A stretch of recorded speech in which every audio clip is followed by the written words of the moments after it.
Dedicated to the only serious choice, the gospel of Jesus Christ, the music and the spoken word. You're watching Light Source Victory Television Live with me, your host, Pastor J. McCauley, inviting you to sit back and relax for the next 55 minutes or so as we continue our journey into the life-changing, life-giving, everlasting word of the Most High God. My friends, it is indeed time for the most important hour of the day, Bible study. Now, of course, it is my Bible study time that I spend with you. I try to do it each and every Sunday, Monday, Tuesday, Wednesday, and Thursday, right here at accesstv.org, on Facebook, Pinterest, LinkedIn, YouTube, and Twitter, and other social media, as we broadcast live around the world from the greatest city on earth, Hartford, Connecticut, New England's rising star. How was your Wednesday? Mine was pretty good. I can't complain. I can't complain at all. Can't complain. After all, why complain, right? I've learned in life, complain about the things that you have control over, or things where you can make it change. If you can't change a thing, why complain about it? All right, so time for the big share nonetheless. All right, so let's get started with the big share. That's the portion of the program where we share the Bible study experience with family, friends, and foe. That way we keep everybody in the know. So let's get started. First and foremost, I want to share the program with a couple of my favorite groups, 16 of them to be exact, all right, between groups and friends and pages, 16. So we'll take care of that right now. Then we'll be underway in John chapter 19, verse 30. First, I want to share with Hartford dwellers, all right, I'm going to put on here on, now, post. There we go. Next, I want to share with another group. This group is dwelling in downtown Hartford. Okay, so let's share here. Same thing, on, now, and post. Next, I want to share with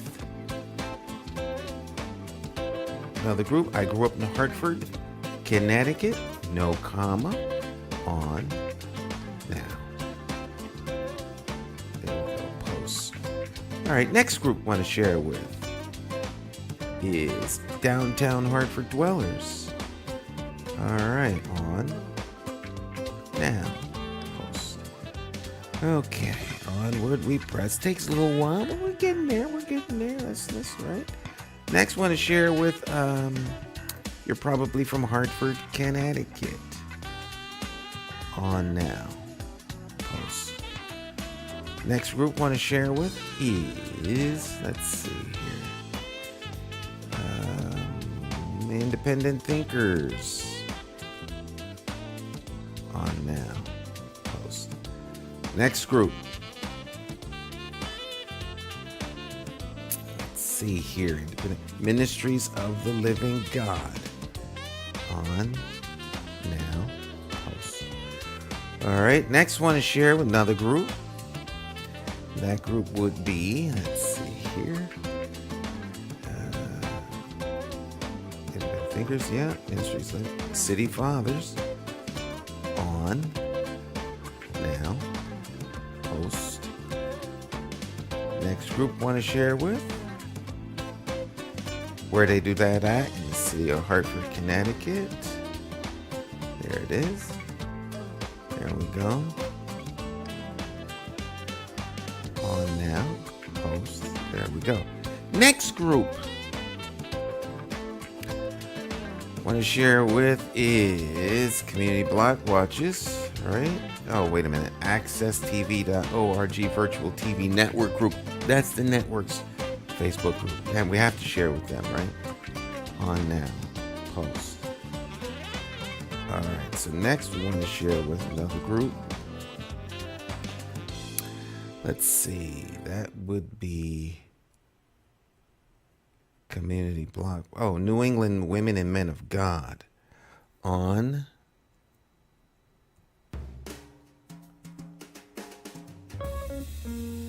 now. Post. We're getting there. Bear with me. We'll be done shortly. Okay, next group I want to post to here is community block watches. I don't know why that's so far down the stream here. Here it is. Community block watches on now. Okay, that takes care of that. Now we got to share with a couple of pages, Facebook pages. AccessTV.org's Facebook page.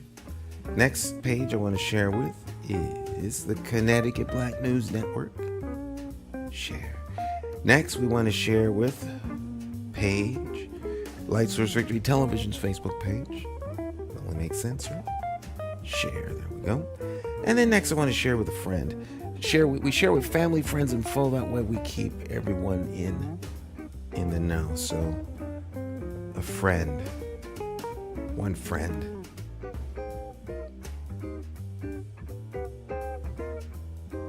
There we go. And post. That takes care of that. And that's 16. 16 shares and we're done. Alright, that's not too bad. So you had a good day today? I had a good day today. You know, the governor gave his state of the crisis speech, and then the president gave his daily state of the crisis speech. So between the president and governors of every state in the country giving their state of the crisis speeches, and then for selectmen and mayors giving their state of the crisis speeches, I guess we're pretty much up to speed as to what's happening. My job here is to give you a state of the spiritual status speech, okay? But it's not really a speech. It's just my Bible study. All right. This is how I stay faithed up. I have Bible study. I've been doing this for about 40 years, actually 38 to be exact. For the last 38 years, I've had Bible study in this format, and that is in a broadcast form, whether it's radio, television, or now the World Wide Web. We have endeavored to have Bible study in a transparent way, where I just come in, I sit down in front of my computer and my Bible and my cameras, and I do Bible study. All right, so I'm a blessed man, as they like to say. God has blessed me tremendously. So I have the capacity and the ability to do this right from home, and so I may as well take advantage of it. And this way, I can do this. I'm blessed. What can I say? All right. So we're going to continue our study. Right now, I am in John, the Gospel according to St. John. So St. John, the Gospel according to John, chapter 19, verse 30. That's where we were when we were last together. Of course, that was yesterday. So onward we press. All right, so let's get started. On your screen, the life-saving, life-changing, everlasting word of the Most High God. All right, Bible study and life lessons. All right, the host of the program has a Christ-centered worldview. That does not mean that you do. But, of course, this Bible study is my way of sharing the life-changing word. So, there's no lesson plan. There's no hidden agenda. But I will be very forthright in letting you know that this is my time of sharing the gospel as well as studying the gospel. Okay, with that, let's get started. Okay, now, we've already gone through the backstory. Jesus has been nailed to the cross. He was a figure who was giving great angst to the religious theocracy, the religious leadership, the power structure of the day. He was creating major controversy and disruption of the status quo. For that, they wanted him dead. He is not unlike anyone in this day and age or anyone before him that creates issues for those in power. John had become a central target, okay? Not the disciple, but the Baptist, the one that was baptizing, the baptizer, John the baptizer. One, I guess, could call him John the sanctifier. I don't know if that would be accurate, but it would be kind of close because baptism is an act of sanctification. It's an act whereby you saint something, or you purify or sanctify something for a specific use. All right. So if you're out baptizing people, think of it like a passage, a rite of passage, an initiation process. It's sort of like pledging to a fraternity. I know that's a bad analogy, but I think people can wrap their heads around it, because once you pledge, you've made it known, you've made a public statement, you've made a statement to individuals that this is who you are aligned with and who you are committed to. All right. So you can see that if there was somebody who was taking people and, committing them to a particular way, particularly if they were, if they were citizens of Israel, if you will, if they were Jewish individuals, then you could see where the leadership would get upset, because you'd be grabbing at their people, so to speak. All right. Converting them. And so, you have a vested interest in protecting what you might think is your interest, as well as, mitigating the depleting ranks of your congregations. So here's maybe a better way of thinking about it. You got a church, a synagogue, or a mosque, and let's say you have 500 people there, and some new guy comes to town, firecracker. He starts up his own little organization, his own little church, his own little his own little temple, or his own mosque, or his own church, right? And he starts coming to your church and getting people. The next thing you know, your church is down to start out at 500. Now it's down to 450. You and the church leadership going to have a little problem with that, right? So you're going to say, well, who is this guy? Who's he think he is? He's coming here and, he's taking our membership away. I mean, I don't mind people if they believe in their hearts, but I think there's something going on here. Why don't we go check this guy out? In that sense, all right. So in that sense, they went looking at John the Baptist. So the high priests, all right, the high priest and the ruling body, all right, the high council, sent people to find out what John was doing. Upon arrival, they asked John who he was. He told them.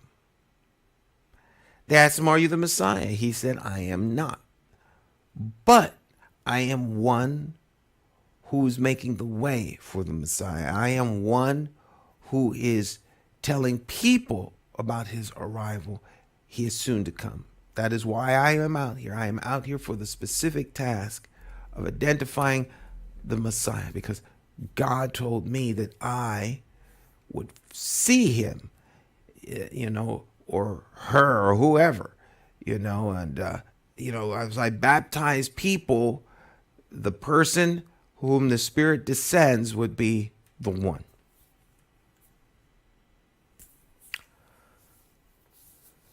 Shortly after they got there and he told them that, guess what happened? The Spirit descended upon an individual, and that individual was Jesus. These people are aware of that because they're there when it happens. So they've got Jesus, they're aware of him. But in the 3 years from that event to where Jesus has been crucified, right? His fame has grown exponentially. People are following him from all over the land. People are just flocking to see him where he goes. Crowds of thousands build, right? In one instance, we know there was 5,000 men, all right, plus women and children. So if there were 5,000 men and they there with their wives, conservatively, we will say that there was 10,000. All right. If they're there with children as well, then, 2 children per couple, we'll say one person, one child per couple. That way, not all the men might have been married.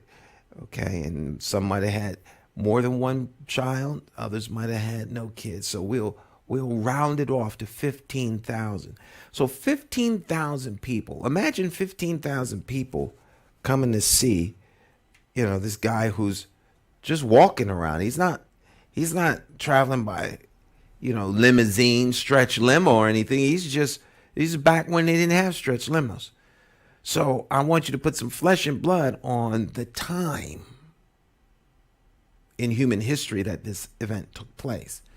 And so 5,000 people, 10,000, 15,000 people coming to see him, not because he was on the bill to come and speak at somebody's mega church or because they sent out flyers.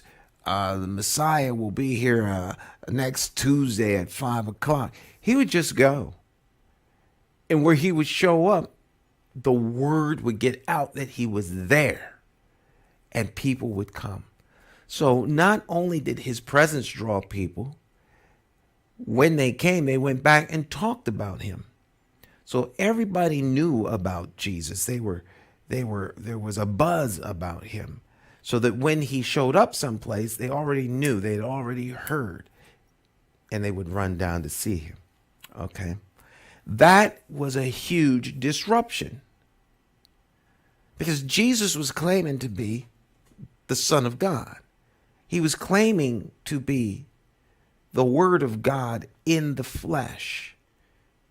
And there was no one in terms of the Jewish leadership, the Pharisees or the Sadducees, none of them could out talk Jesus in terms of reasoning when it came to the word and the law. He spoke with conviction, and when he spoke and taught other people and corrected other people, it was with a convicting force.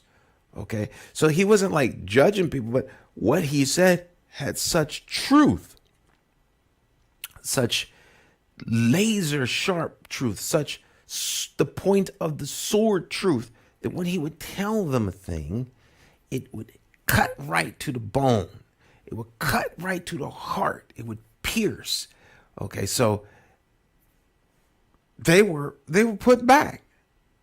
And they saw him as a threat. When he turned over the tables in the temple, the money changers' tables, where they were conducting business, when he shoo all the cattle out and the goats and the, all of the offering, right? When he would do all of that,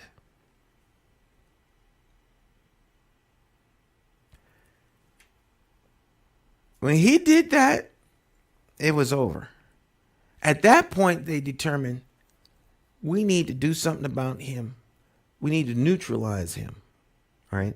Neutralize like FBI neutralizes. I was with a group of kids many years back.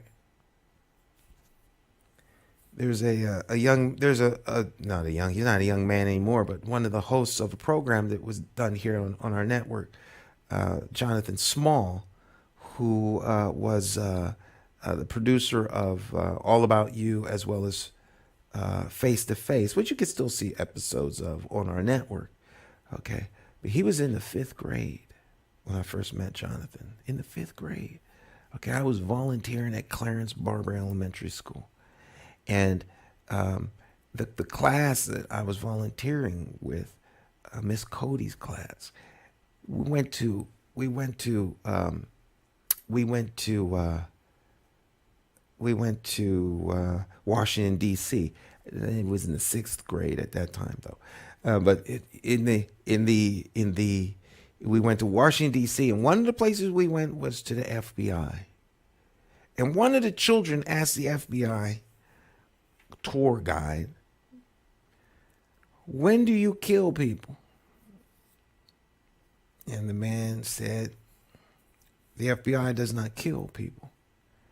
So there was a slight murmur and rumble through the room because it wasn't like our class was the only class there. They had taken quite a few people on this tour, right? So people are rumbling and mumbling, some saying, "Oh, really?" You know, the kind of conversation you have when somebody says something that seems somewhat outrageous, right? So the tour guide, hearing this, said, "Well, we don't kill people." Someone else says, "Well, what do you mean you don't kill people? People get killed." He said, "The FBI does not kill people. The FBI neutralizes threats.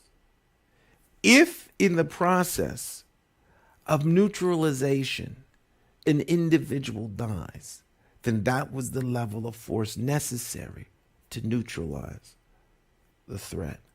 All right. So deadly force sometimes is used to neutralize the threat. All right. So they wanted to neutralize Jesus. Okay. They had determined that it might be better that one man die for the good of the nation. Because, of course, with Jesus' claims and his fame, they were afraid, at least this is what they purport, right? They said, well, if he continues to grow like this, the Romans will come and take away our nation. Better that one man should die for the people than we lose the whole nation. All right. So people in power have ways of justifying their actions because, of course, to them, it's just a process of rationalization. They have the power and the authority to do almost whatever they want. All they need is the justification to exercise said power. We see this happening on the world stage, even to this very day. Because, of course, power is usually very corrupt. Very corrupt. And that corrupt power always is supported by mammon or money. There's nothing like money to buy people off, right? And so when Jesus turned over the money tables, right, the money changers' tables, and interrupted the flow of commerce in the treasury of the temple, it was done. Done deal. Fast forward to where we are in chapter 19, verse 30. Jesus has been crucified. Okay? He's had a trial, though be it a kangaroo trial. They had determined that because of what he had preached, what he had said, and his actions of healing people on the Sabbath day, his claim that he was equal with God, he needed to be killed. And so they needed to find a way to kill him that would be amenable, acceptable, and justifiable, and something that was you could rationalize and explain to other people. All right? Because every leader is always afraid of a mass uprising of the people. Because at the end of the day, there's like one of them and, 40,000 of us. And so this is always upsetting to the leader to know that they're mere mice in a room full of elephants. And if the elephants get it together, they'll realize there's nothing to be afraid of when it comes to the mice. And they might all stampede and trample over the little tiny mouse leader. So this is things that, leaders are always concerned about.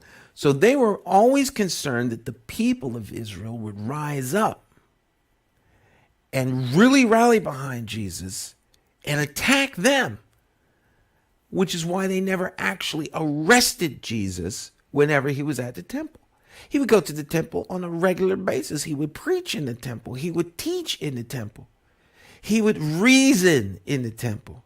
He would heal outside the temple and tell people to go to the temple and offer up the correct or proper offering for the miracle that was done in the lives of the individuals. All right. Now, they had come to Jesus on many occasions and wanted to take him by force, but they were afraid of what the crowd might do if they lay hands on Jesus. At one point, the temple guards were sent to arrest Jesus. They came back and they said, I don't know, this guy might actually be the one. All right? Upon which the religious leaders and rulers berated the guards. Are you all fools? Are you idiots? Has he bewildered and bewitched you too with his words? Okay, they berated the guys, right? But they wouldn't go get him themselves. Because, of course, you could throw a couple of temple guards under the bus, right? You don't see the leaders riding around with the armed forces talking about what you need to do. They send them out, and if the crowd riots or gets out of hand, those folk are disposable. They're like pawns on a chessboard. You can replace them with new people. But yourself, you need to be protected from the rising rage of the crowd. So it would be difficult for them to actually kill Jesus, stone him or something like that, right? Could do that. So they trumped up charges, took him to Pontius Pilate, who was the Roman governor, who had jurisdiction over the territory that Israel had as a nation from the empire. So Pilate was at home early in the morning, and the ruling priests brought Jesus to him so that he could pronounce him guilty and crucify him, execute him. All right? They wanted their hands to be clean, right? Clean hands. Always remember, sin originates here. Then it's acted out there's a manifestation in a physical form or fashion. All right? So,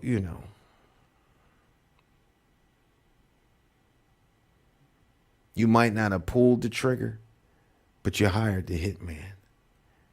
You're a little bit culpable, If the hitman gets caught, you can deny everything. That's how murderers do. All right, so the murderer is not necessarily always the one who plunges the knife into the heart, side, or back of an individual. The murderer is sometimes the person who controls the person with the knife. All right?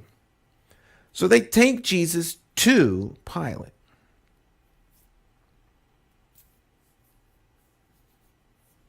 Pilate says, I don't see anything wrong with this. I find no guile in this man. He hasn't done anything.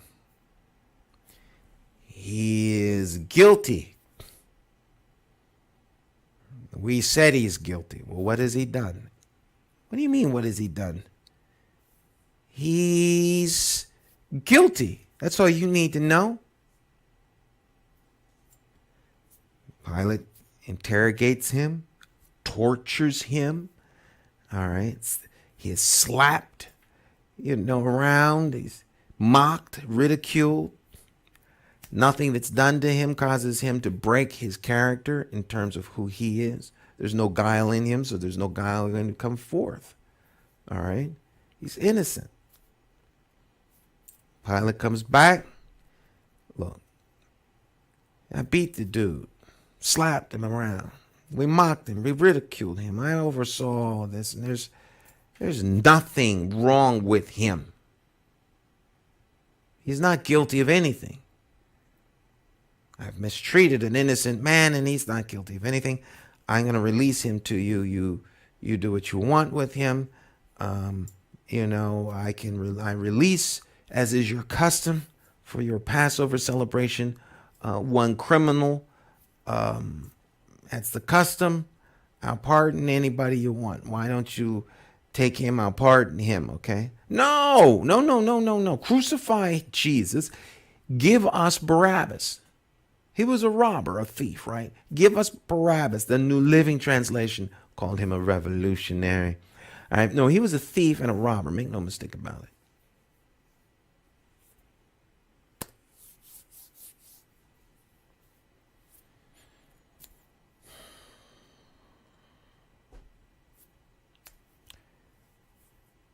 Pilate protests. He says, it doesn't make any sense.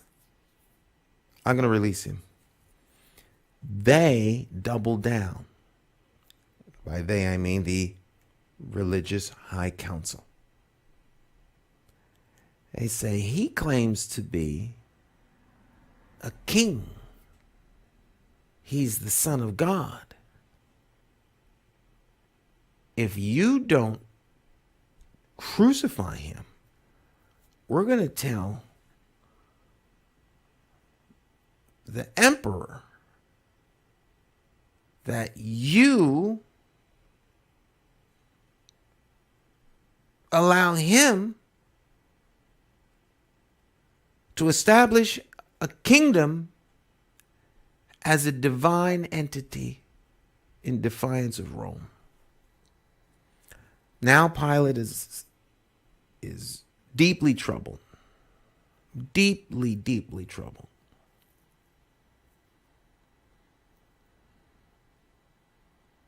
He goes back in, talks to Jesus, pronounces him guilty. He's going to crucify him. Put over his cross, King of the Jews, in 3 different languages. Now, he's on the cross, suffering. He's been beaten to death, whipped beyond recognition physically. His face is bleeding. His to carry the cross all the way to the hill where he would be, where the cross would be stood up and he was left to die.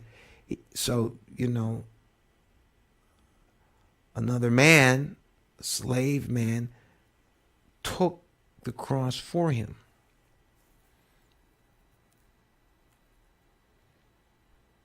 That's a whole nother story in another place and time when we read that particular chapter or account. But suffice it enough to say that the blood of Christ got on this man. But that's in another story.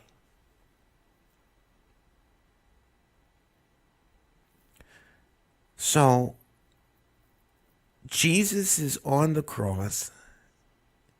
He asks for something to deal with the thirst, and they put a sponge on a hyssop branch, dipped it in water and some vinegar, and held it up to him to moisten the lips, and then he might just get a little bit.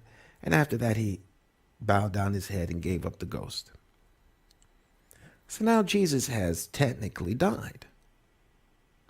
And that brings us up to speed from the beginning of John to where we are. All right. Now, you can go and read all of John up to verse 30 of chapter 19 and get the backstory, the deep part of the backstory.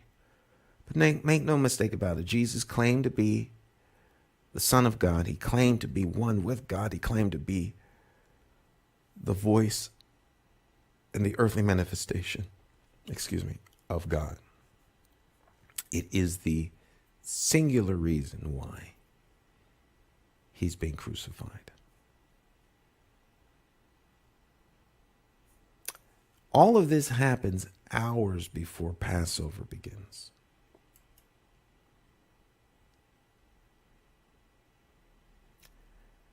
So as we see here in verse 30, reading out of the New Living Translation, when Jesus had tasted it, he said, "It is finished," and he bowed his head and released his spirit.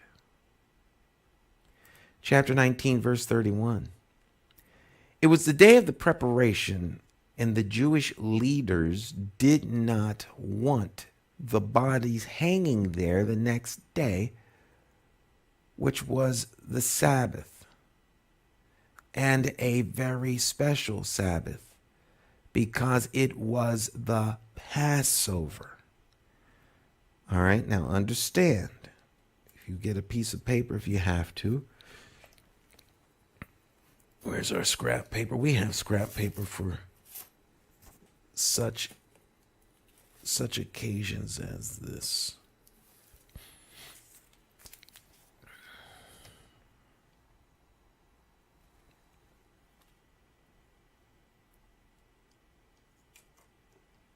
All right, let's use a magic marker. It's easier to see. The old Sharpie. All right, so it says that it was what? It was a special Sabbath. All right, so let's do this. Sunday, Monday, Tuesday, Wednesday, Thursday, Friday, Saturday, and then again Sunday. So we have 1, 2, 3, 4, 5, 6, 7,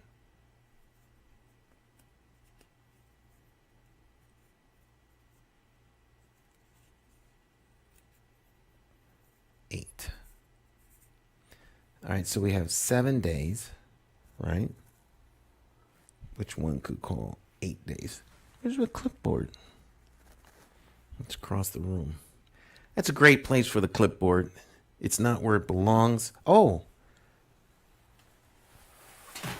that's just great, Stanley.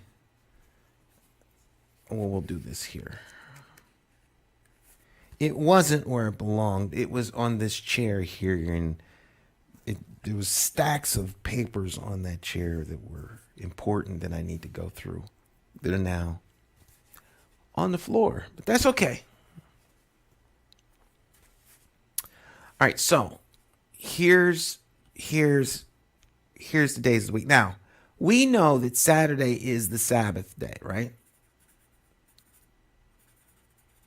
So this is the Sabbath, this day right here. This is the weekly Sabbath. This is established from the dawn of time as it relates to dealing with humankind, right? So let's make these days of the week here. All right. Now, the Bible says here, let's put this up on the screen. It was the day of preparation, right? It was the day of preparation. And the Jewish leaders didn't want bodies hanging there the next day. The next day would be the day after the day of preparation, right? What day was the next day? It was the Sabbath. Now, people would tend to think that that would be Saturday. But it's not. Why? Because that's not what it says. It says it was the Sabbath. And a very special Sabbath. Okay? Because it was the what? Passover. Okay, so we know that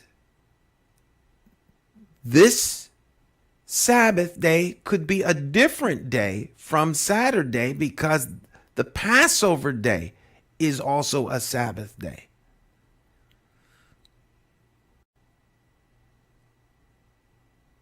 Okay?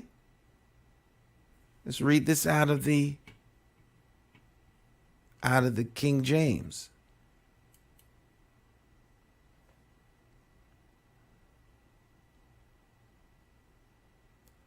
It says, for that day, that Sabbath day was an high day. Okay? So it was a high Sabbath day.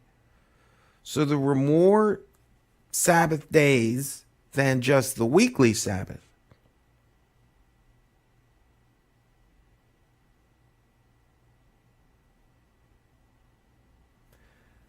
So we have,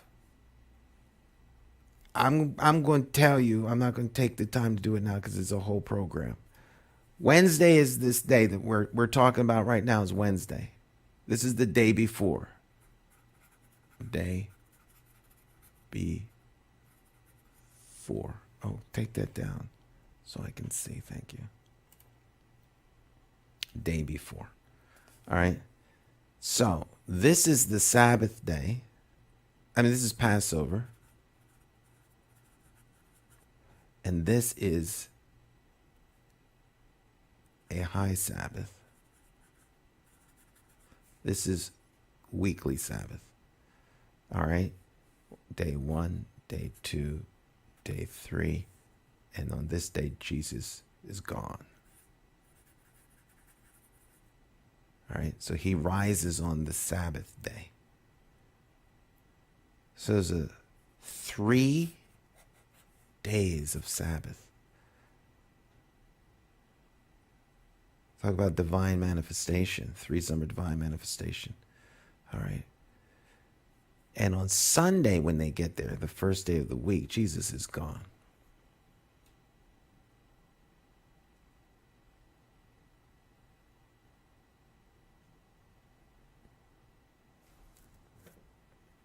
All right. Now that's a whole lesson in and of itself. That's not our mission. Is not to teach that lesson today. But I'm here to tell you, Good Friday was not the day Jesus was crucified.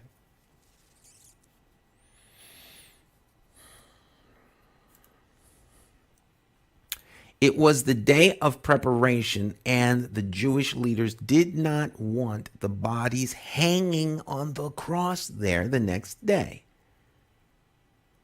which was the Sabbath. So Jesus is being hung on the cross the day before the Sabbath. Point in fact, hours before the Sabbath. All right? Because time is moving very, very quickly past noon all the way down to 6 o'clock in the evening, which would start the next day. Okay? Because that's the beginning of the day, not midnight. It's 6 o'clock p.m. So 6 hours before midnight is when the day begins at sunset. That's the end of the day, thus the beginning of the next day.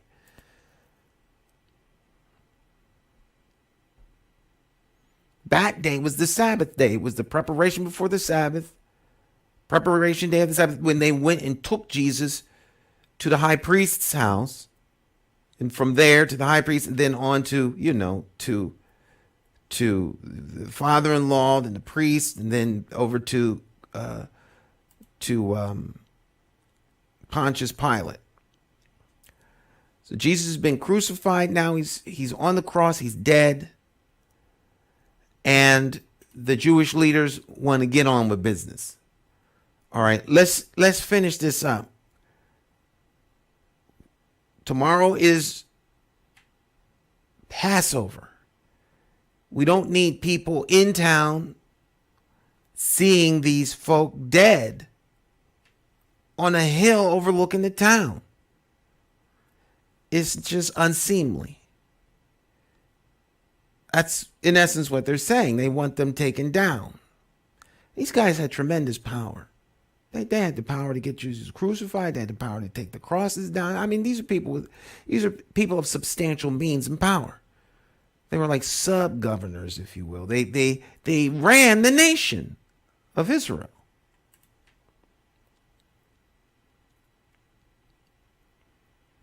So they asked Pilate to hasten the deaths by ordering that their legs be broken.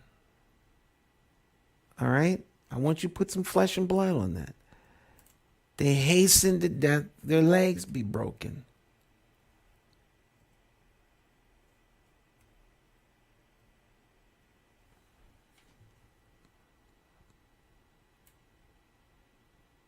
Oh man, I really jammed that up, didn't I?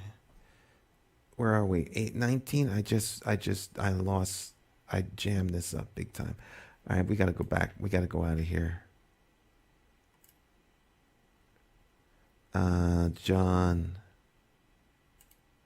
chapter 19 verse 30.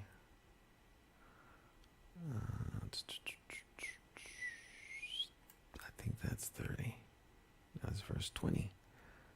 It's a lot easier to get there than where we were. You start messing with this this will take you from the beginning of the Bible all the way to the end, and you get in big trouble, as you just saw. So verse 30.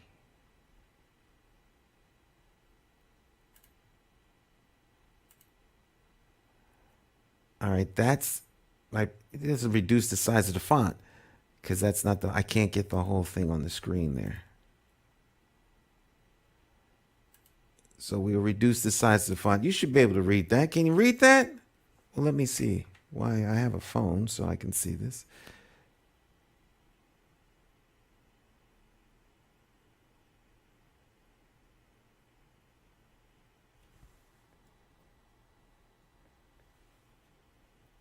I want to make sure I can read it on my phone so that you can read it on your phone.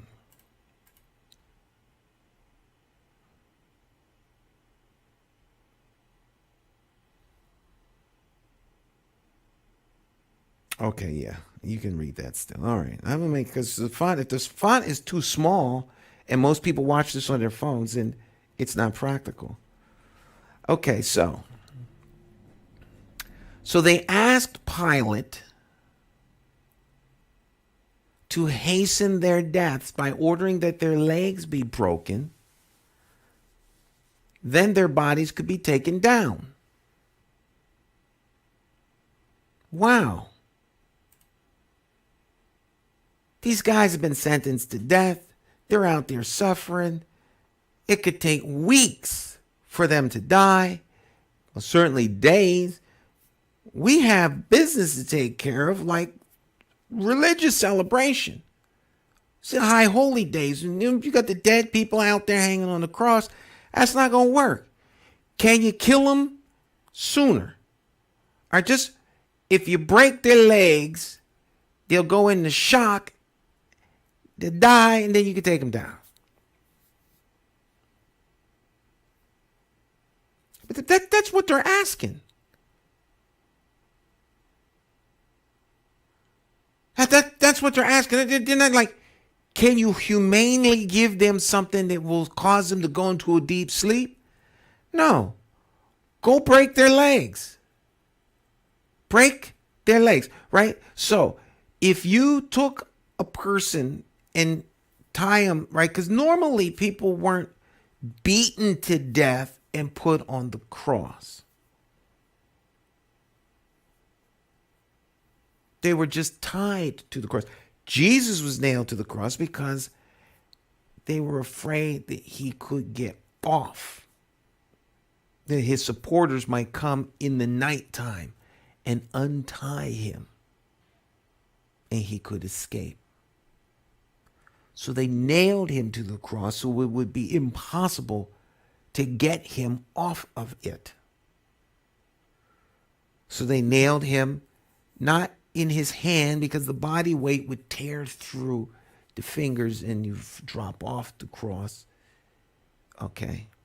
So they nailed him through the wrists. one huge spike here and another spike here. Big spikes, all right? Tantamount to a railroad spike. They had railed roads back then for construction and things. And so they nail him with a spike, big, thick spikes. Same for the feet. You can only imagine how horribly painful this was. These folk didn't care about no humane. They're not humane people, okay? None of the corrupt and powerful. The powerful corrupt. Powerful leaders that are corrupt, there we go, don't care about people. They're not into humane deaths and things like that. You all may buy into that because it's what suits you. They tell you what you want to hear, so you buy into their leadership. But part of that level of power is that the only thing that matters is power. So they don't care. They don't care. Okay? If they cared, they would make sweeping changes that benefit the people like that. Because they, of course, have the power to do so. Understand that. If you can't watch the news right now and see what you can do when you have power, then you're not paying attention or you don't understand power. All right? You can do whatever the ham sandwich you want when you have power. The problem is, how do you do it without people coming for you with baseball bats, pickaxes, and torches? That's the art. Is how do you keep control of the people? So you have to turn up the heat slowly, like you're boiling lobsters. All right. Once people come into the power club, then they don't care either. They just want to stay where they're at in terms of power.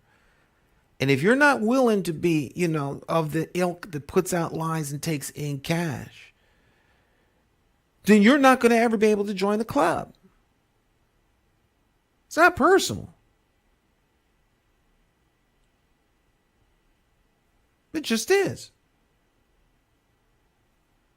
All right?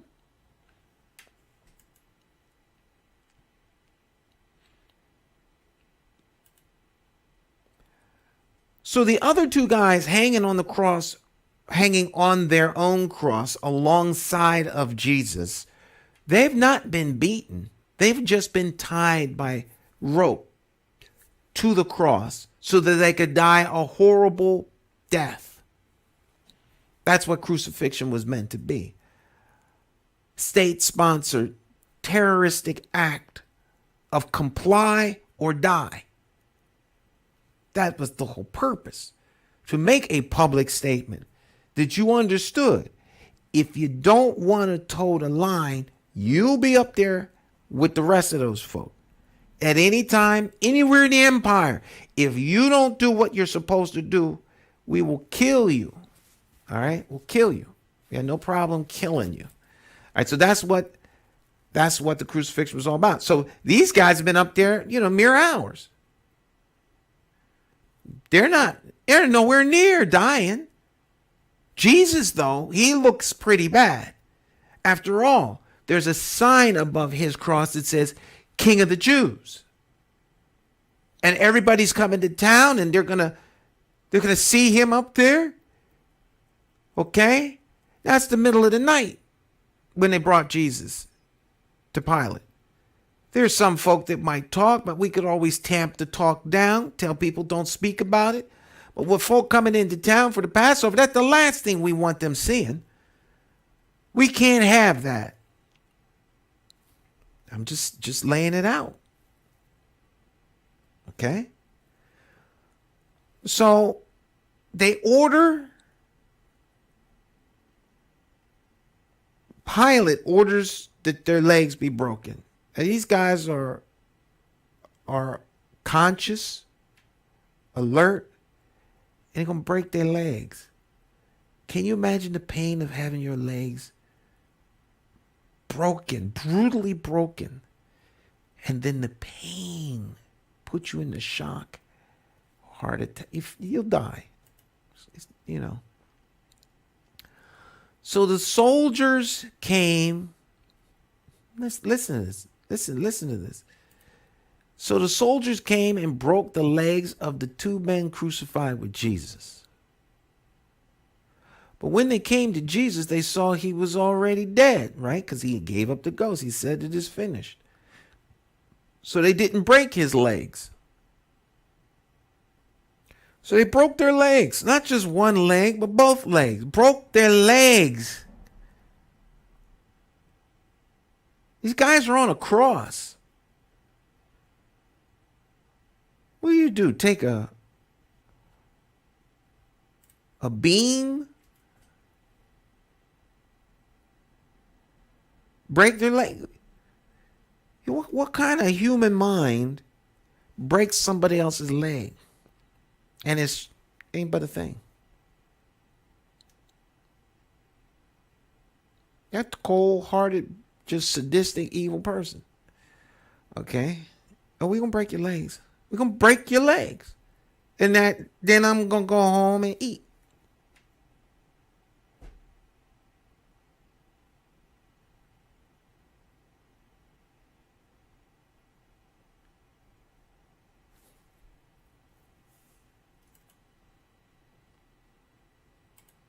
I'll just put some flesh and blood on it.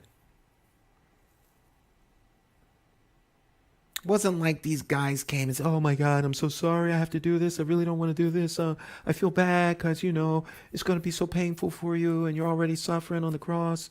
And so, I know that, you probably might not even be guilty, but I'm going to break your legs. And don't look, kind of just bite down on this piece of wood. I'm going to break one leg, then I'm going to break the other leg. And the pain's going to be excruciating. I really don't want to do this, but if I don't do it, then the next thing I know, I'll be up there. No. These guys had no problem doing whatever they were told. And they were a group of individuals who, they enjoyed their work.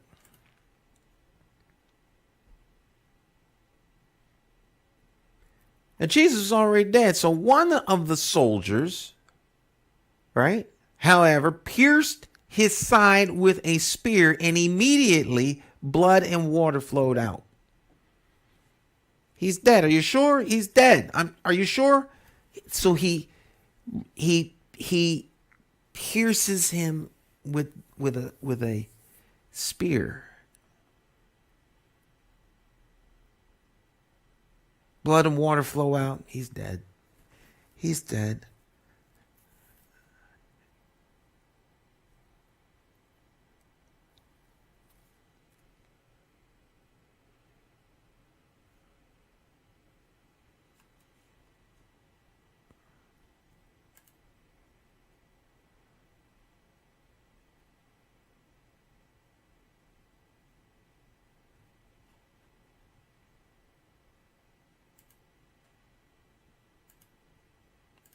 This report is from an eyewitness giving an accurate account. He speaks the truth so that you also can believe. These things happened in fulfillment of the scriptures that say, not one of his bones will be broken, and they will look on the one they pierced. Afterwards, Joseph of Arimathea, who had been a secret disciple of Jesus, but he feared the Jewish leaders, asked Pilate for permission to take down Jesus' body. When Pilate gave permission, Joseph came and took the body away. Might be a worthwhile study to find out just who Joseph of Arimathea was.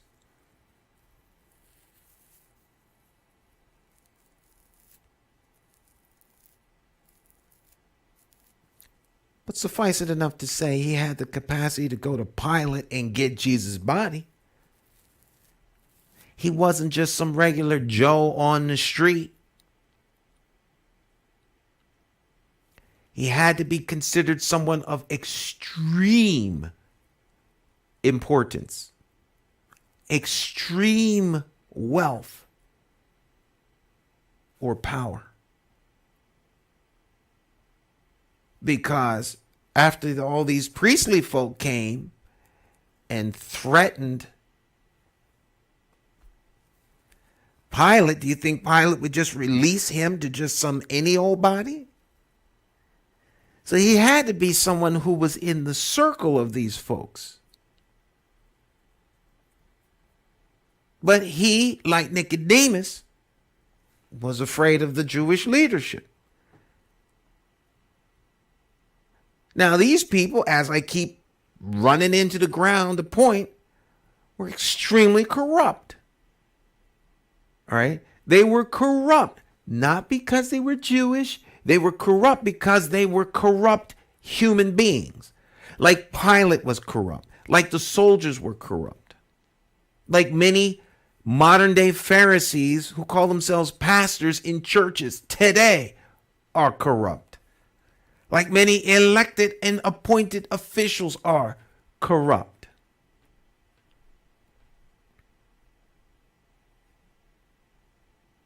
As corrupt as they come. I could take 3 hours and wouldn't scratch the surface trying to explain to you how corrupt these people are. So suffice it to say, they are corrupt.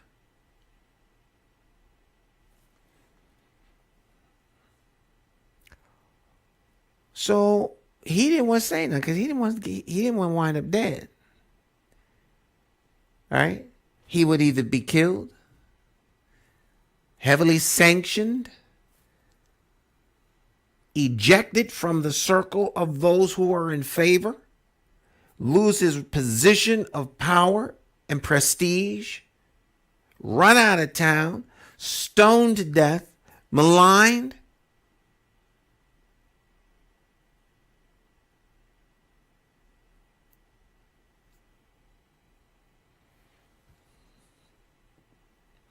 Yeah.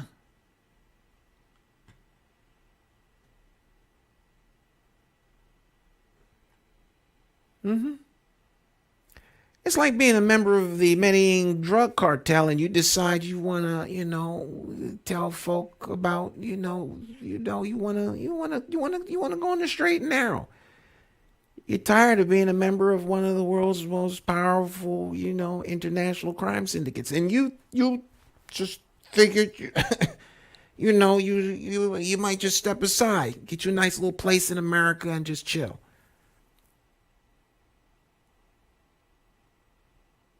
You're not going to turn in the big guy, but the little lower level kind of guy, something that can get you off.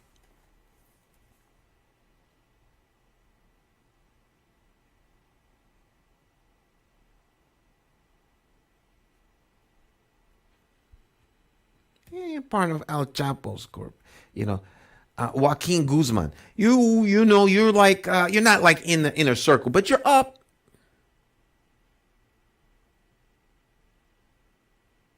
Currently, his organization is the world's #1 crime syndicate.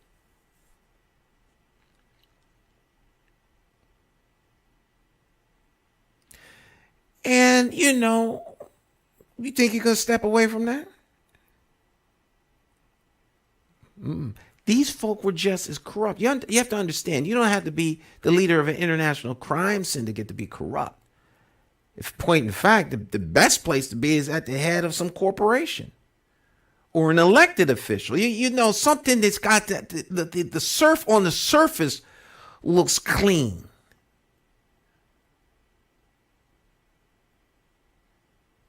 And it doesn't mean you have to be like an international gangster type. Getting the heads up on what pieces of property might be sold in the city so that you can buy them dirt cheap. That's same level of corruption. Corrupt is corrupt. Because the heart is corrupt first. The head processes it and then you act on it. That's why it doesn't matter if you sell out or take the bribe for 40 cents or 2.5 million. It does the amount is irrelevant. It's the fact that you were able to be bought. That's the problem. That's because the seeds of corruption are already there. They just need to be watered.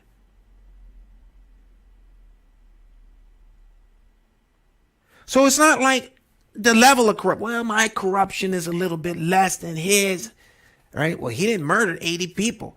I only stabbed somebody in the back once and then took this from them. No. It's same sentence.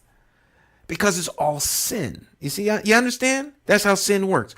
All have sinned and come short of the glory of God. There are none that are righteous, no, not one. So it doesn't matter whether you told one lie or you killed half of a nation. It doesn't matter.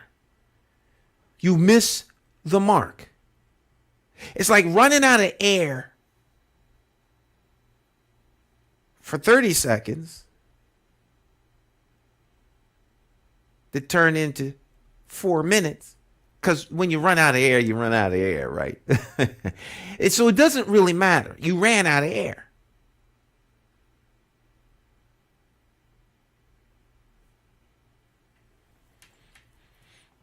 It's over. Sin is like that. It's the sin that separates you from God. And because of the sin, it manifests and acts out in different ways. So it's not how much or how little sin, it's sin. It's not how much or how little COVID-19 you have. You either got it or you don't. Right? You either have it or you don't. Now, you may not show signs. You may be asymptomatic where people can't tell that you have it. You don't even know that you have it. No one would know that you have it. But someone who has a compromised immune system that gets around you could get it and then they die. You wouldn't even know that you were the source. Okay? But if you have it and, it's deemed that like 90% of the people have it, well, maybe we need to just vaccinate them. So we make sure that they can get theirs under control or something. But that's another subject for another day. I don't want to digress too much. Joseph of Arimathea was an extremely powerful man, but he secretly was a disciple of Jesus. And what did he do? What did he do?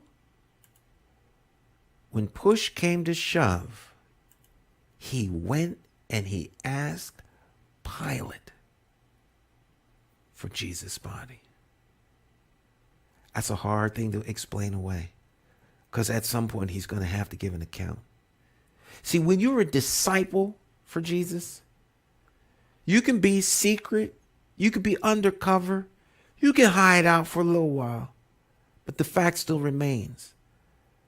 The light of Christ is in you. You cannot hide a candle under the bushel. Let your light shine. You can't hide it. You can't hide it. You're not going to put the flame out. Jesus is not going to lose any that belong to him. If you belong to him, you belong to him. Be willing to suffer the consequences of the alliance with the King of Kings and the Lord of Lords. Understand and know that greater is he that's in you than he that is in the world. And there is no weapon formed against you that shall prosper. But in order for that to have any validity, in order for that to have any substance, you have to act on it and be faithful in it. Christians walking around scared. Who are you scared of? A scared Christian is a Christian who probably needs to go double check and look in the mirror and ask, are they really walking in Christ? How are you scared? Of what could you possibly be afraid of? Greater is he that's in you than he that is in the world. Someone draw a gun and the gun will to shoot you and the gun will backfire and blow up in their hand and blow half their hand off. They flood the room with water. And somehow you can breathe in it. And that's the faith that you have to have when you walk with the King. This isn't about being popular with the non-believers. They don't need you to try to be popular. They need you to stand in the faith so that they can see for themselves. That's what faith looks like. Whatever it is, I want it. And then they make the step of faith, and suddenly they're amongst the called. They're not there for you to judge. They're not there for you to step on. They're not there for you to spit on. They're there for you to be a light unto. Because Jesus is hanging on the cross for their salvation, not just yours, but for theirs as well. Right? So Joseph of Arimathea, he steps up to the plate. He goes, he asks for Jesus. He was a disciple in secret. And so Pilate gave permission. Joseph went and took the body down. Verse 39.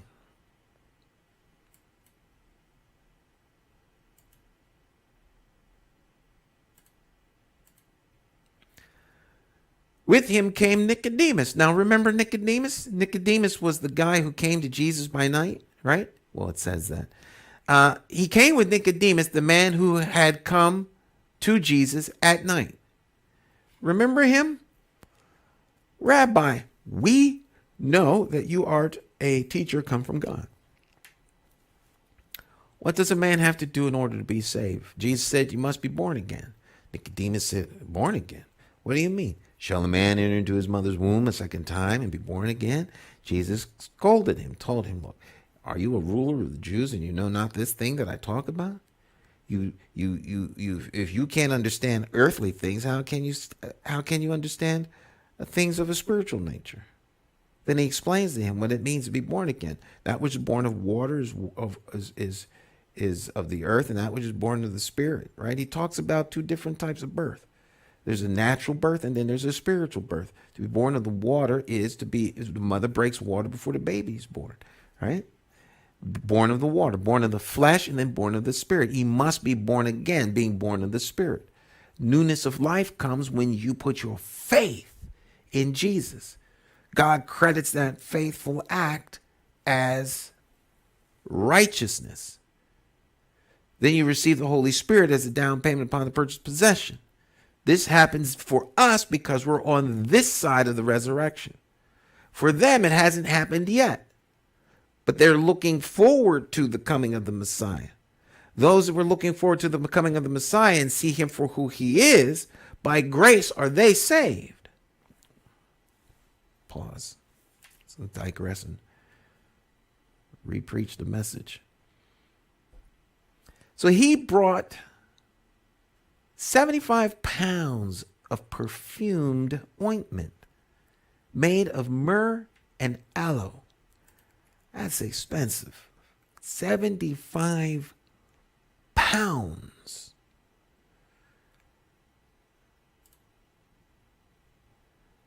Following Jewish burial custom, they wrapped Jesus' body with the spices and in long sheets of linen cloth. Verse 41. The place of the crucifixion was near a garden where there was a new tomb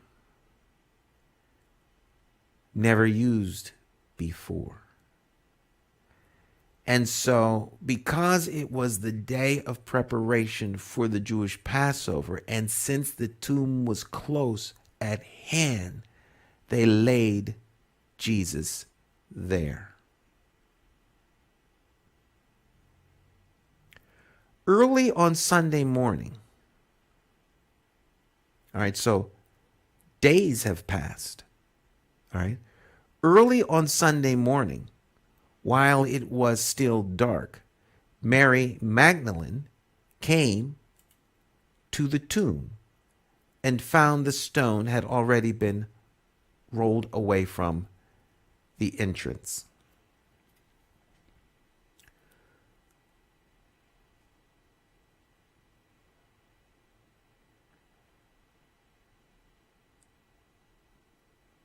So you know Jesus is gone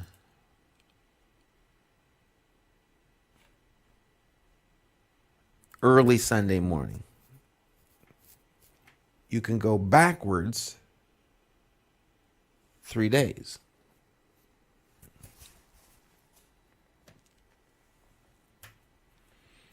All right, so early Sunday morning they come, right? So you go back 24 hours.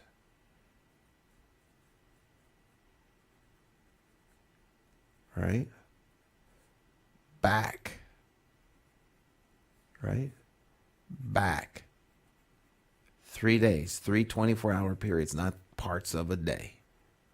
Don't let the traditions of man make void the word of God. It's 24 hours in a day, not 12. 24. That would mean that the day of the preparation would be Wednesday, the fourth day of the week. 4 is the number of human responsibility, by the way.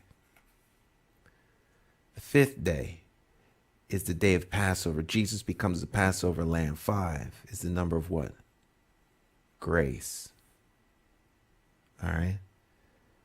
The 6th day is the number of man, by the way. All right. And then the 7th day, the Sabbath day, is the day that he raises. 7 is the number of perfection. All right. The number of perfection. 1 is the number of divine manifestation. 2 is the number of adequate witness. 1 is the number of unity. 2 is the number of adequate witness. 3 is the number of divine manifestation. Okay. So we're not going to get all into numbers and days and all that stuff. We could, but we won't. 3 days is the manifestation of God. On Wednesday, but on the 8th day, 8 is like, if you stop counting at if you take this week and make it the only week that matters, there are 8 days in the week.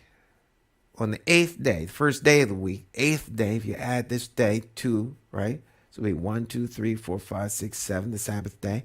And this day has no end. There remaineth therefore a Sabbath for the people of God, an eternal day of rest. This eternal day of rest is the day that all the work is done. Jesus is raised from the dead, and now we enter into this 8th day eternally. There is no end of the Sabbath day for those who are the believers of Christ. You don't get 5 days, 6 days of madness, and then on the 7th Sabbath day you keep it holy. Every day is to be kept holy. You walk by faith, not by sight, putting your faith and trust in the finished atoning work of Christ on the cross of Calvary. Every day is a Sabbath day. Every day you walk outside your house, you represent the risen King. Every day you come home and go back inside your house, you represent the risen King. Most of the atrocities and the madness that quote unquote saved folk do, they do at home. They don't do it out on the street. People will see them. So they do stuff at home, right? It's at home. You got to live life at home. 24 hours a day, 7 days a week, in season and out of season. Because you represent the King of Kings and the Lord of Lords. Always. All right? Always. That's not my opinion. That's the word. Early Sunday morning, while it was still dark, Mary Magdalene came to the tomb and found that the stone had been rolled away from the entrance. She ran and found Simon Peter and the other disciple. This is chapter 20. Chapter 20, verse 2. She ran, found Simon Peter and the other disciple, the one whom Jesus loved, and said, "They have taken the Lord's body out of the tomb, and we don't know where they have put him." Peter and the other disciple started out for the tomb. They were both running, but the other disciple outran Peter and reached the tomb first. So we know Peter was in pretty good shape. So this guy had to be even in better shape than Peter. So he outran Peter. Got to the tomb first. He stopped and looked in and saw the linen wrappings lying there, but he didn't go in. Then Simon Peter arrived and went inside. He also noticed the linen wrappings laying there, while the cloth that had covered Jesus' head was folded up and laying apart from the other wrappings. Verse 8, chapter 20, the Gospel according to John. Then the disciple who had reached the tomb first also went in and saw and believed. For until then, they still hadn't understood the scriptures that said Jesus must raise from the dead. Then they went home. Once they went in, bell clicked. The Lord said that now stuff is starting to make sense to them. All of the things that the teacher had told them, all the things that Jesus had told them along the way, that they had witnessed along the way. The blind man seeing, the lame man who couldn't walk being able to walk, Jesus having authority and power over the dead. He has power over those that were born blind, whatever anomalies, whatever imperfections were in the body. Jesus had the authority to lay hands on or speak to, and it would be resolved. He could tell a man, go and walk. Stand up now, walk. And it happened by the power of his word. He can make a thing happen. Now they're coming into the fullness of the knowledge of the fact that Jesus is who he said he was. And their hearts are filled with gladness and joy. And they're starting to regain their confidence. All right. Starting to regain their confidence. See, faith, the power of faith is that you believe not having seen. See, a lot of people want to see a thing. If they see a thing, then they'll believe it. But the tragedy of that is you can't always believe your lying eyes. Because oftentimes what you see is not the truth of the matter, right? The devil appears as an angel of light, and the wolf often comes in sheep's clothing. All right? The man who seems to be powerful and rich is always offered a seat at the front of the church, right? But what is his heart? Is he willing to sit in the back of the church and be unrecognized? Psst. Why go?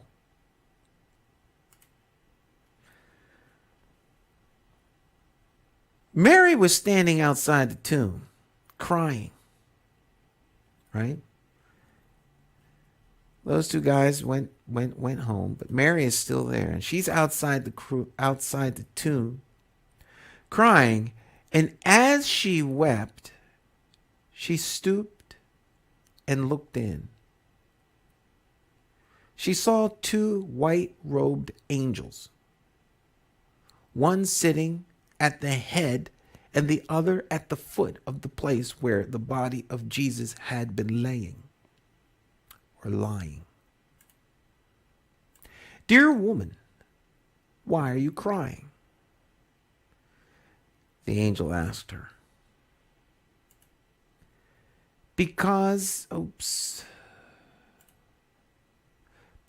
they have taken away my Lord, she replied, and I don't know where they have put him.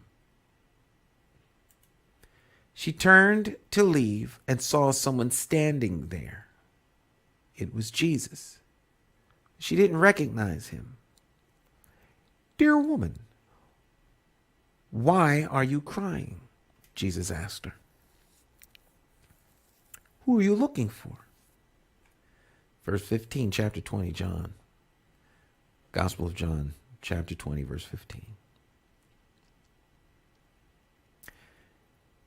She thought that he was the gardener. Sir, she said, if you have taken him away, tell me where you have put him, and I will go and get him.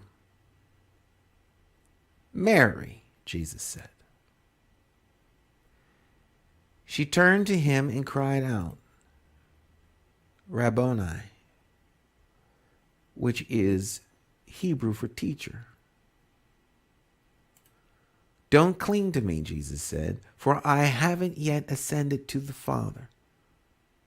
But go, find my brothers, and tell them that I am ascending to my Father and your Father, to my God and your God.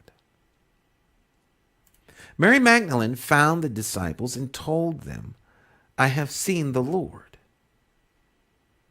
Then she gave them his message. That Sunday evening, right? So we had the first day of the week. It was the beginning of the day when she went. Now that evening, later on that day, all right? That Sunday evening, the disciples were meeting behind locked doors because they were what?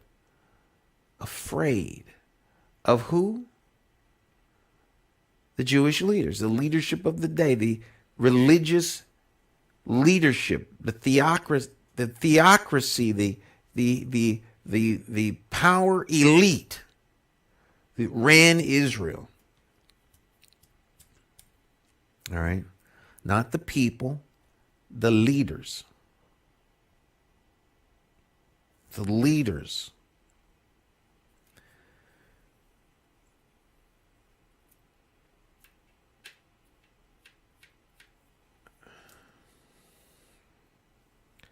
Why do you think they were afraid of the leaders?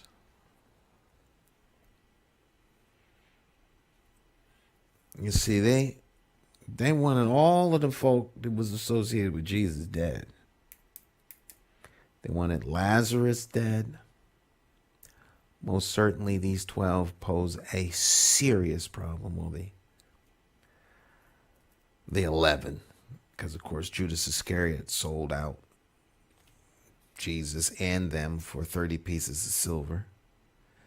Judas Iscariot was not a hero.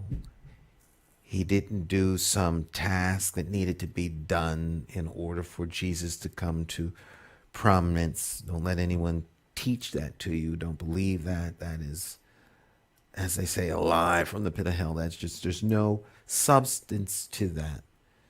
You can, the fancy words of it might ring, but there's no substance. All right. Iscariot was a coward, greedy, and a thief. There was no honor in what he did whatsoever. Jesus didn't whisper into his ear and say, I have a secret mission for you to go and tell them where I am. Go do it quickly. I need you to do your part to make this happen. No, he had sold out. The spirit of Antichrist entered into him, and he went and did what was in his heart to do the whole time. One would better postulate that Iscariot, had he had the opportunity to be there with Jesus as Jesus would ascend to power, had he not been crucified, Iscariot probably would have been first in line to murder him. So there's nothing about Judas Iscariot that is redeemable. Nothing. Nothing.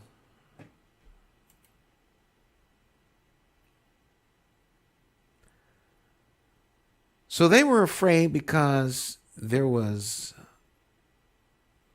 a reason to be afraid. So they were behind locked doors and afraid. Now suddenly, and this is 3 days 4 days going on after the crucifixion. All right. Now, with all these holy days, Passover, Sabbath, High Holy Day, day after the Sabbath is a High Holy Day, right? So you have the Sabbath day, the High Holy Day was a special Sabbath day, the day after the Passover. Then you had the weekly Sabbath day. So you're like 3 days of Sabbaths. And 3 days of Sabbaths is not, you just can't go out hunting people down and killing them. Having trials and jury rigging and all this other stuff and stoning. It's just you only do so much during a religious holiday, right? So the disciples were relatively safe until after all of that had passed, and it had passed, and they were afraid. They were scared. Okay, so there was already a notice out to find and turn in Jesus' disciples as well. So they were behind locked doors and they were afraid, right? Suddenly, Jesus was standing there among them. Peace be with you, he said. Now that would set you back. You're in a room. You figure in a early version of a safe room, right? My tea has gotten cold over the last hour. It's supposed to be hot. The top of the thermos was cooler, but the heat is in there though. You're supposed to drink hot liquids regularly so that this area of your face stays warm in an effort to help combat viruses of any type. And if you have a compromised immune system.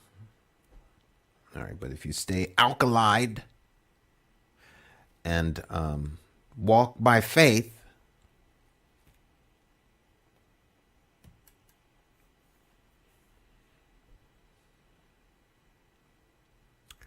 peace be with you, he said, right?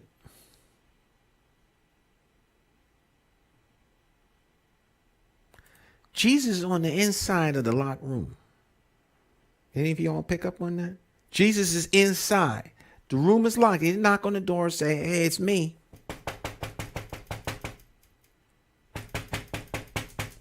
Shh, don't say nothing.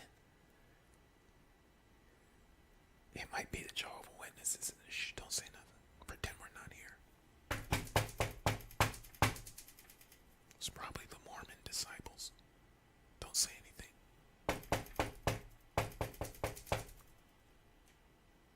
Probably those pesky Christians out knocking on doors, handing out gospel tracts. Hey guys, it's me. It's me, Jesus, open the door. No. He didn't knock on the door. Words are very specific. Words mean things, right? Went through a whole lot of trouble to tell you that the doors were locked, why the doors were locked, and suddenly Jesus is standing there in the room with them. So now there's just this presence. He manifests. So he has a resurrected body. The Word that became flesh now has a body that is beyond terrestrial. So Jesus could be in the presence of God and then there, like that. Not through a trans-warp conduit, not on a starship in a warp bubble, just there. His will. He wills himself from one place to the next place. Not a long distance, narrow focus energizer like you have on Star Trek. Okay. Not a, dematerialize and rematerialize with less than 1,000th of a percent degradation. No, just boom. Now I mention all those things because you can wrap your head around these things.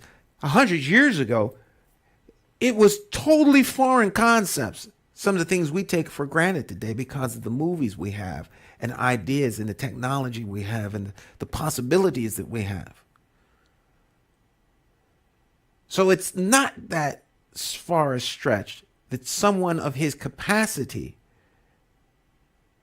who has the will and and the ability to speak and not a thing become a thing, Jesus can speak himself to a place, will himself to a place, move through solid objects as though they aren't there.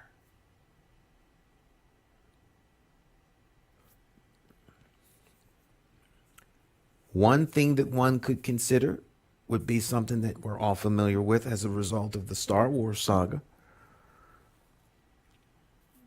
where though Luke, Leia, and others were in one place, they can, through the force of their will,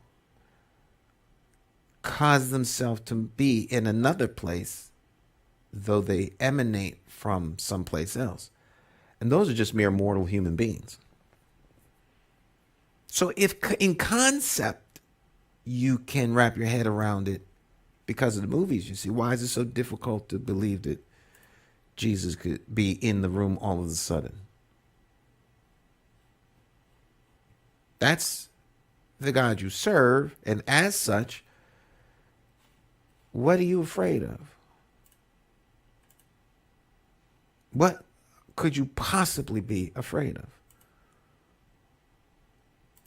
Death? Remember what he said about Lazarus? His death is not, it's not unto eternal. He's going to, I can raise, he'll rise again.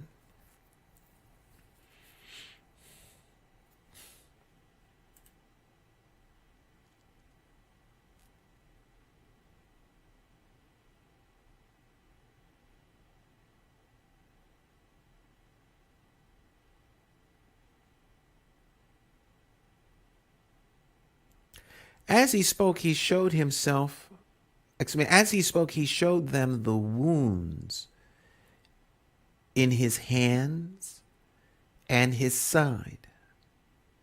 They were filled with joy when they saw the Lord.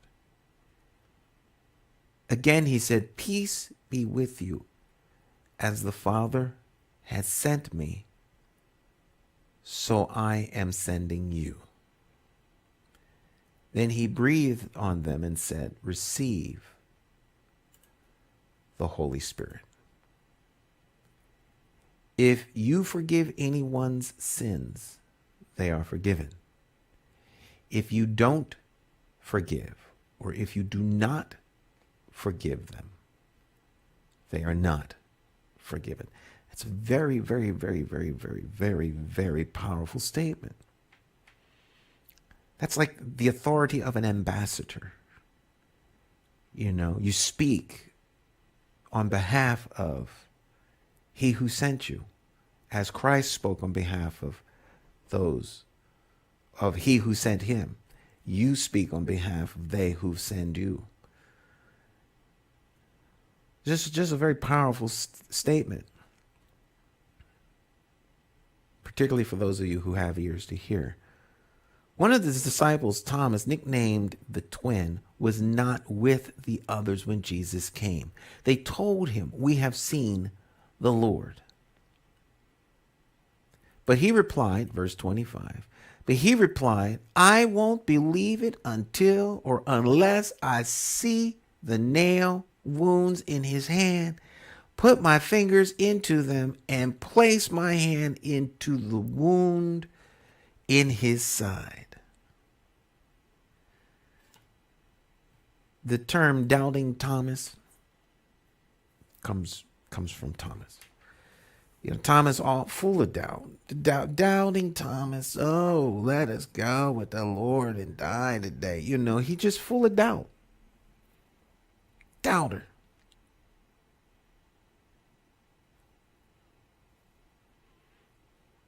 He's in despair, having a hard time dealing with the loss remorse, fear. It could be any number of things. At the end of the day, it's doubt.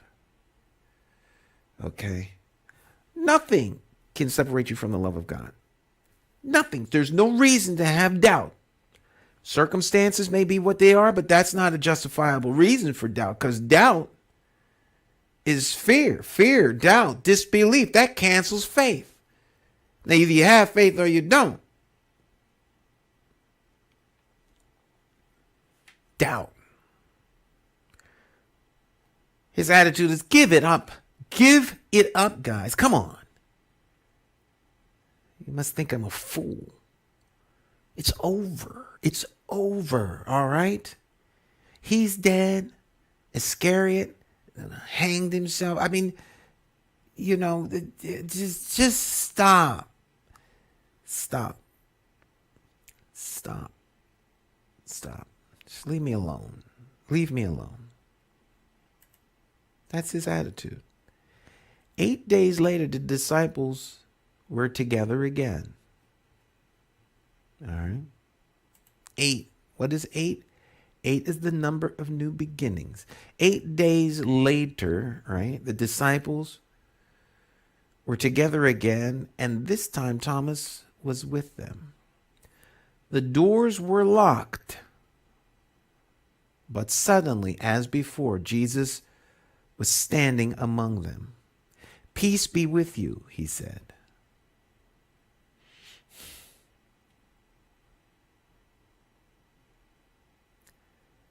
Then he said to Thomas, put your finger here and look at my hands. Put your hand into the wound in my side. Don't be faithless any longer. Believe. My Lord and my God, Thomas exclaimed. Then Jesus told him, you believe because you have seen me. Blessed are those who believe without seeing. The disciples saw Jesus do many other miraculous signs in addition to the ones recorded in this book. But these are written so that you may continue to believe that Jesus is the Messiah, the Son of God, and that by believing in him, you will have life by the power of his name.